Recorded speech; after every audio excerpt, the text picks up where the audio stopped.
নমস্কার, আমার আমিতে সবাইকে স্বাগত।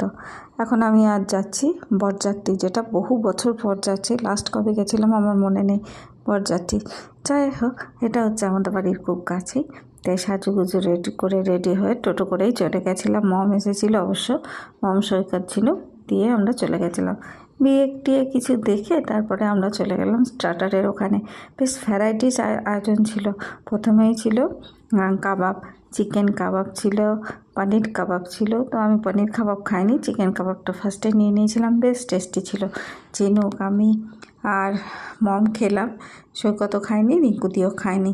তো যেহেতু রিঙ্কুদি খায় না, চিকেন মাটন খায় না, তো ঝিনুক আমি তো খুব ঝিনুক আমি মম মজা করে খেয়েছি। খুব ভালো লাগছিল খেতে, আর খিদেও পেয়েছিল তখন অল্প বিস্তর। তারপর নিয়ে নিয়েছিলাম দই বড়া। দই বড়াটাও কিন্তু দারুণ ছিল, এবং ওপরে যে তেঁতুলের চাটনিটা ছিল সেটাও বেশ ভালো ছিল। খুব ভালো লেগেছে দই বড়াটাও খেতে। আমি খুব খিদের মধ্যে খেয়েছি তো, আমার তো বেশি ভালো লেগেছে। আর একদম ভেতরটা পুরো সফট ভাজা ভাজা।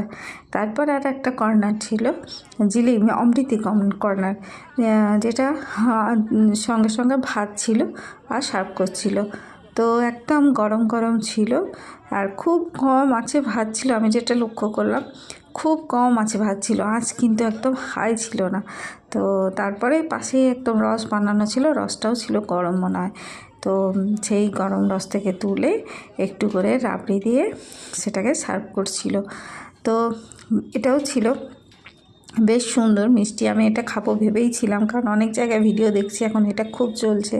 তো রাবড়ি দিয়ে যেটা দিল, দেওয়ার পর সত্যি বলছি এত মুচমুচে ছিল, আর তার সঙ্গে রাবড়ি দিয়ে জাস্ট ওয়াও লাগছিল খেতে। আমি তো এবার দুটো খেলাম, একটা খেয়ে আবার আর একটা নিলাম, কারণ এতটাই ভালো লাগছিল।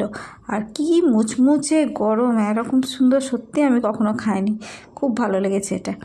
তো তারপরে ছিল আমাদের মকটেলে। তো মকটেলে গিয়ে আমি জিজ্ঞেস করছি কী আছে, তো লেমন সোডা অনেক কিছুই বললো।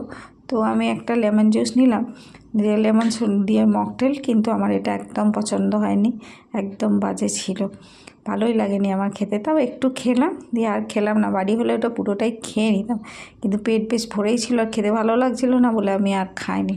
তারপরে বললো যে ব্লু লেগুন। তারপরে আমরা কিছুক্ষণ ঘোরার পর আবার বললাম তাহলে আর একবার ব্লু লেগুনটা ট্রাই করি। তো ঝিনুকও বললো আমিও খাবো, মম বললো আমিও খাবো। না, প্রথমে মমই ঠিক করেছিল, তারপর বললাম আমরাও খাবো।